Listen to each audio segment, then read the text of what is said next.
मैं रो रो के दुआ मांगती कि अल्लाह मुझे इतनी दूर पहुंचा दे, मुझे डिब्बे में बंद कर दे, कि अल्लाह मुझे बहुत दूर बुला ले। मैं यूं कहती थी। इंडिया से भी, ससुराल से, वहां से पिटी पिटाई आए थे, यहाँ पिटी पिटाई, यहाँ फंस गए। कितनी बार कोशिश की है कि आप इंडिया जाएं? शुरू से कर रही हूँ बेटा, मेरी ना हो पाई। इतना रोते क्यों हैं आप? बेटा जब एक सुख ना मिला, एक दुनिया ना देखी, एक हवा ना खाई, एक घोंसले में बंद हूँ मैं। तो मैं दूध से तरसती, मैं कुछ जल को तरसती कि मैं कुछ खाऊं, मेरी जान है। अस्सलाम वालेकुम नाज़रीन, मैं आपका मेज़बान नरस कुंदर, आप देख रहे हैं वॉइस ऑफ पाकिस्तान। नाज़रीन, आपने अनारकली की दास्तान सुनी होगी। आज एक और अनारकली है जिनकी दुख भरी दास्तान है। नाज़रीन, आज से 40 साल पहले इंडिया से पाकिस्तान आई और यहाँ पे शादी होगी। उसके बाद इन्होंने काफ़ी मरतबा कोशिश की कि इंडिया में जाएं और अपने वालदैन और अपने बहन भाइयों से मिल सकें, लेकिन नाज़रीन आज तक ये मुमकिन ना हो सका।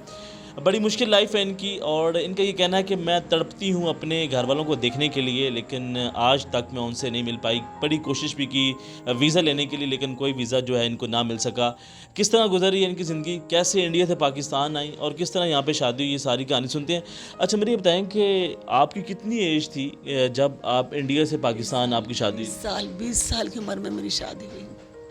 इंडिया में शादी हुई तो 13 साल की थी, तो जब यहाँ आई तो 20 साल की उम्र में आई हूँ। 20 साल की उम्र थी जब मैं इधर आई निकाह होके। ठीक है। तो जब से रह रही हूँ इधर। तो पहले आपको पता था कि आप पाकिस्तान जा रही हैं? ना जीजा, ये ऐसा होता था कभी कभी। अपने ससुराल से मैं बहुत भागी थी कि मेरी बहन को तलाक दे रहे हैं जी लोग, तो फिर मैं अकेली कैसे रहूँगी अपने ससुराल में इंडिया में। तो मेरी बहन भी तलाक हो रही, तो फिर मेरी भी हो रही है, फिर मैं किधर जाऊँगी, तो मैं कहाँ रहूँगी। तो फिर मेरी बेटे 2.5 साल का मैं अपने भाइयों के पास रहती रही। तो मैं रहती रही तो मैं सोचती अल्लाह मेरी ज़िंदगी कैसे कटेगी। मैं तो अम्मी भी ना, मेरे तो अब्बू भी नहीं है, मैं कैसे बच्चे खिलाऊँगी, कौन मुझे रोटी देगा। भाभी आजकल कोई बनती है कोई नहीं बनती। तो मैं रो रो के दुआ मांगती कि अल्लाह मुझे इतनी दूर पहुँचा दे, मुझे डिब्बे में बंद कर दे, ये अल्लाह मुझे बहुत दूर बुला ले। मैं यूं कहती थी। इंडिया से भी, ससुराल से, वहां से पिटी पिटाई आए थे, यहाँ पिटी पिटाई, यहाँ फंस गए आगे। वहाँ से किस तरह यहाँ पे? ये बंदा शादी करने गया था इंडिया, इसकी बीवी मर गई थी। तो अपने माँ बाप जब जिंदा थे, कि माँ बाप जब तो माँ बाप को साथ लेके गया, तो माँ जब इंडिया में ना पाकिस्तान के लोग जाते हैं ना, तो माँ बड़े हल्ले पिटते हैं। वो मतलब अमीर कमीर समझते हैं बहुत। वो कहते वो भाई तुम पता इंडिया में गुर्बत है, आपको पता ही है ना। अच्छा। हाँ है ना। तो वो कहते वो पाकिस्तान से आए लोग, तो वो सारी दुनिया इकट्ठी हो जाती है वहाँ पे। तो हमने कही कहाँ से आए भाई, पाकिस्तान से आए। क्यों आया? तो उसके मेरे आदमी के ना चाचा ताया रहते हैं उधर। तो वो चाचा तायों के घर उतरा, फिर चाचा ताया हमें जानते हैं। वो पहले वो पहलवान की नमासी है, वो अनारकली नाम है उसका, बड़ी प्यारी लड़की है। वो तेरे साथ हम तेरा निकाह करा देते हैं। वो निकाह हमें भाइयों ने, मामूना उन्होंने निकाह करा दिया उधर। तो 3 महीना रह के आया मेरे पास। इंडियन पासपोर्ट से गई थी मैं, जमाना हुआ था इंडियन था। तो ये बच्चा था मेरा 2.5 साल का गोदी में, जिसको बड़ा प्यार करता था, जो कि उसका औलाद नहीं थी आदमी के, पाकिस्तान वाले के। एक ही बेटी थी शादीशुदा, बस उसके बच्चा शादी करके अब यहाँ पे आ गए? हाँ, फिर मुझे लेके फिर इधर आ गया। उसकी बेटी भी थी, ससुर पिंडी में रहती है, वो मर गई बेचारी, वो भी अब खुद भी मर गया। फिर मैं इधर आ गई, फिर इधर ससुराल वाले भी चले गए सारे। वफात पा गए जी? हाँ, पर मर गए सारे, मर गए। अब मैं अकेली हूँ यहाँ पे। अब मैं यूँ अकेली हूँ, क्या मतलब क्या, बच्ची हैं, कभी कभी आ जाती हैं बेचारी हैं, कभी नहीं आती। बच्ची अपने घरों में अच्छी लगती हैं। अभी इंडिया क्यों जाना चाहती हैं? हाँ, मैं देखता हूँ सब मेरे सारे जिंदा में सब खाला बहन। रहना भी वहीं चाहती हैं? नहीं, मैंने जी बात करी है तुम्हारे भाइयों से इधर कि मेरा रास्ता ऐसा खुलवा दो कि मैं कह रहे अगर तू सारी ज़िंदगी चाहती है तो हम तेरा सारी ज़िंदगी को बेच देते हैं। मैं कि मैं सारी ज़िंदगी को ना रहूँगी, मेरे बच्चे इधर हैं, मेरे दामाद इधर हैं। मेरा ऐसा रास्ता खोल दो कि मैं आती जाती रहूँ। साल पीछे 6 महीने पीछे मैं चक्कर लगाऊँ, महीने 15 दिन रह के आ जा करूँ, चली जा करूँ। कितनी बार कोशिश की है कि आप इंडिया जाएं? शुरू से कर रही हूँ बेटा, मेरी ना हो पाई। सुन रहा बात आपकी? मेरी कोई जी, तो वीडियो बन गया, महीना 15 दिन हुए। मैं तो जब सालों से ऐसे रो रही हूँ कि मैं अब ना मर गई, अब ना जाऊँगी। मेरी हिम्मत टूट गई थी। क्यों टूट गई थी? कि वहाँ से वीज़ा भेज रहे हैं, यहाँ आके फेल हो रहा है। यहाँ से मेरी हिम्मत टूट गई, अब मैं यहीं की हो गई। तो मैं पागल हो गई थी। फिर कुछ आदमी ना करी, कुछ हालातों न करी, कुछ गुर्बत न करी,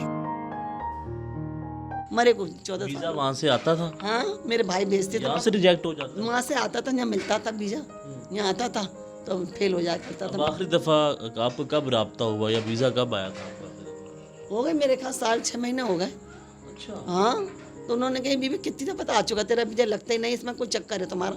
मैं कि कोई चक्कर है, कह रहा पूछो अपने भाइयों से। भाई कह रहा है वीजा हमारा, हिंदू कह रहे हैं कि इसमें कोई चक्कर है, भाई अपनी बहन से पूछो। मैं कहूँ कोई चक्कर नहीं है जी, तो आप बात खोलिए कल परसों महीने 15 दिन में के पास शनाख्ती कार्ड में चक्कर निकला। शनाख्ती कार्ड में गड़बड़ है? हाँ, उसमें चक्कर निकला ना। मेरे मियाँ ने चुप करके मुझे पाकिस्तानी बना के शनाख्ती कार्ड बना दिया कि मैं ये पाकिस्तानी हो गई, मतलब कि मैं कैंसिल हो गया ना, मेरा इंडियन पासपोर्ट जमा करा दिया तो फिर मैं इधर की हो गई ना। तो शनाख्ती कार्ड ने मेरा पाकिस्तानी बनवाया, उसमें इंडिया का नाम ना लिखवाया, यहाँ से फेल हो गया काम। फिर ये शनाख्ती कार्ड मेरा इस्लामाबाद गया, माँ वालों ने मुझे फ़ोन करा, लड़की ने एम्बेसी वालों से जिनके पास मैंने पासपोर्ट बनवाए ना, उन्होंने कहा बीबी अपना शनाख्ती कार्ड दिखा, तो पासपोर्ट तो बड़े बनवा के लेके गई है यहाँ से, तो इंडिया क्यों ना गई। मैंने कहा मुझे क्या पता, तुम ही पासपोर्ट बनाते हो, तुम ही भेजो मुझे। कहता क्यों ना गई मुझे, मतलब कि मसाइल हुए, हल नहीं कभी हल ना हुआ। फिर उन्होंने कहा अपना शनाख्ती कार्ड दिखा, पासपोर्ट वालों ने। फिर उन्होंने इस्लामाबाद मेरे सामने फोटो कापी भेजी, उन्होंने कही बीबी का ना दोबारा बनेगा। मतलब इन्हें आपने कई मरतबा कोशिश की, आज तक आप कोशिश कर रही हैं, लेकिन उसका कोई नतीजा नहीं निकल रहा। तो मुझे ये बताएं कि फ़ोन के ऊपर आपकी बात होती है? हाँ, रोज होती है मेरी। वीडियो कॉल पे? वो भी 28 साल के बाद रास्ता खुला मेरा। 28 साल बाद राब्ता नंबर मिला? हाँ जी। वो किस तरह? वो मेरा फुप्पी का बेटा गया था, न फुप्पी कह रही, नंद का बेटा, मेरी नंद का बेटा अपनी फुप्पी से मिलने गया था हिंदुस्तान। तो कहने लगा मामी मैं जा रही हूँ इंडिया, तो तेरे भाइयों से जरूर नंबर लेके आऊँगा, ऐसे तो मामी मर जाएगी रो रो के। फिर मेरा भाई भी मर गया था इंडिया में, तो कहने लगा अब तो भाई से भी वास्ता ना रखेगी, किसी भावत से भी ना रखी, मैं नंबर लाऊंगा फिर तेरे रास्ते खुलवाऊंगा। किसका नंबर लेकर आए थे? तो वो मेरे भाइयों का लेके आया था, मेरा नंद का बेटा। भाई से बात होती है? हाँ, खूब होती है, अब तो हो रही से भी होती है? सबसे हो रही है। माँ बाप जिंदा है? माँ बाप नहीं है, पूरा घर है मेरा, बस घर वालों तो जब से नंबर आया तब से कुछ जिंदगी में खुशी आई है? ये कि मैं थोड़ी जिंदा हूँ मैं, बस जब तक नहीं था, जब तक तुम समझो अस्पताल में भाग रहे। रोज राब्ता होता है? हाँ, गप्पे मारते हैं? हाँ, तो वो तो कहते हैं आजो आजो। हाँ, तो अभी तो बात हुई है, मेरी भतीजे ने बात करी ना भाई से जी, अभी जो गए अभी बातें कर रहे थे, तो उनसे बातें करी मेरी भतीजी ने। अच्छा, इतना रोते क्यों हैं आप? बेटा जब एक सुख ना मिला, एक दुनिया ना देखी, एक हवा ना खाई, एक घोंसले में बंद हूँ मैं तो। अभी भी नहीं निकलती बाहर में, वो मुझे ऐसा बंद कर गया कि सारी जिंदगी बुढ़ापे तक निकले ही ना बाहर। मैं जाती नहीं हूँ कहीं, घर में पड़ी रहती सारा दिन। मैं दबाने जाती थी, कुटाई करने, ये दाई पुना का काम नहीं होता, मैं जी करने जाती थी, मैं कुछ पैसे ले जाती थी और घर का घर से चल जाता। अब मुझे कोई बुलाती भी नहीं है, क्योंकि हमारे तो जान उनके कोई हालात ऐसे होंगे, कोई पैसे, मैं 100 रुपये लेती हूँ दबाने के, अब ले रही है 200 रुपये, तो मुझे 100 भी मिल जाए तो बड़ी बात है। अगर आजकल को दबाने को बिना बुला रही, बेली बैठी हूँ घर में। बेटा अल्लाह की कसम मुझे अभी गारत कर दे, अल्लाह मैं झूठ बोलूँ, मुझे खुदा पूछेगा, मैं हिंदुस्तानी औरत हूँ, अल्लाह तुम्हारा भी है, अल्लाह मेरा भी है, मैं झूठ ना बोलूँगी। मेरे साथ बहुत जुर्म हो रहा गुरबत। इसमें क्या जुल्म है कि आपका बेटा भी काम कर रहा है, आप खुश रहें? मेरी बात सुना, बेटा काम कर रहा, अब फिर बाद में ही आ जाती है। बेटा ना मुझे ईद ही देते हैं जब ईद आती है, जब भी पाके प्यार देते हैं, बस ना कपड़ों के पैसे ना जूतियों के, जो शादीशुदा जो दूर है। फिर उनकी बात जी हो ना, अब जिस मैं कर रही ना, अब उनके माँ में आ जाएगी मोबाइल में, मुझे छोड़ेंगे भी नहीं। अच्छा, मुझे बताएं कि इंडिया की कोई यादें आपको याद है? हाँ, इंडिया के सारे घर वाले याद है मुझे, सारों को जानती हूँ। क्या फ़र्क नज़र आया इंडिया में पाकिस्तान? ये नहीं, फ़र्क तो कुछ भी ना आया जी, कि अपने से लगता है अपना खून जो है, बस एक बॉर्डर का फ़र्क। हाँ, बॉर्डर का अपने जो छलांग मारो तुम अमृतसर आ जाएगा, पास ही तो है। अभी फलांगो तुम, अब तुम्हें पता सिख तो निकलने ही नहीं देते, वो तो पुलिस वाले खड़े होते हैं। ये तो इजाज़त मिलेगी, वीजे लगेंगे तो फिर ही कोई रास्ता खुलेगा। बेटा अल्लाह से दुआ मांग रहे हैं, कोई हिसाब बन जाए मेरा। कहना क्या चाहती हैं, पैगाम क्या चाहती हैं? चाहती हूँ कि अब मेरा कोई महीना बांधे, कोई मेरा खर्चा कोई दे, मैं बच्चों से मुझे उम्मीद नहीं है, मैं दूध से तरसती, मैं कोई फल को तरसती कि मैं कुछ खाऊं, मेरी जान है,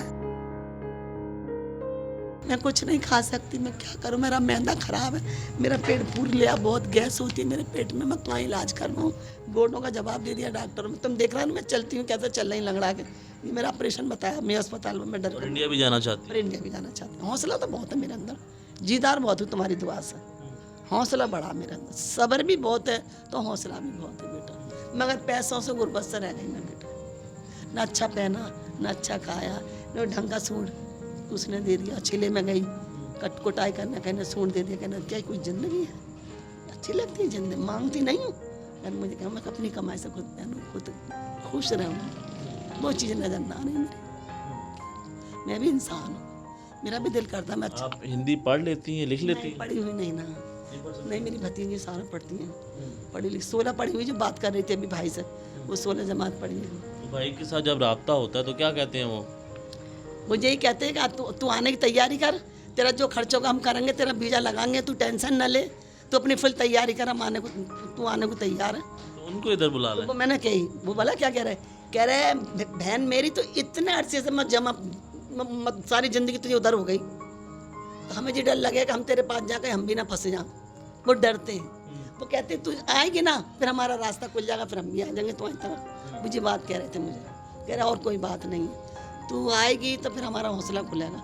फिर हम ये कहते हैं कि हालात यहाँ के भी ख़राब है, इंडिया के, पाकिस्तान के भी, तो फिर हमें खौफ सा आता है जरा। जी नाज़रीन, ये इंडिया में एक मरतबा जाना चाहती हैं, अपनी फैमिली के साथ मिलना चाहती हैं। कई मरतबा ये अपने जो कागजात हैं उनको जमा करवा चुके हैं, लेकिन अभी तक जो है ये मुमकिन नहीं हो पाया कि ये इंडिया में जा सकें।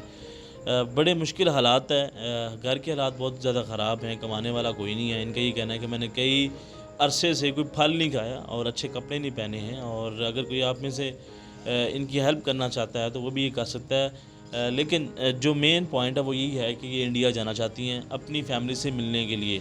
ये हमेशा हमेशा के लिए वहाँ नहीं रहना चाहती, लेकिन एक मरतबा उनको देखना चाहती हैं। कई सालों से अपने घर वालों को देखा ही नहीं है, ना अपनी बहनों को, ना भाइयों को, ना रिश्तेदारों को। यहाँ पे भी इनके ससुराल नहीं है, तो यही अपील है इनकी। रो रो के, तड़प तड़प के इनकी जो ज़िंदगी है वो गुजर रही है कि काश आज मैं इंडिया चली जाऊँ और आज अपनी फैमिली से मिल लूँ। तो नाज़रीन, देखते हैं वॉइस ऑफ पाकिस्तान। अल्लाह।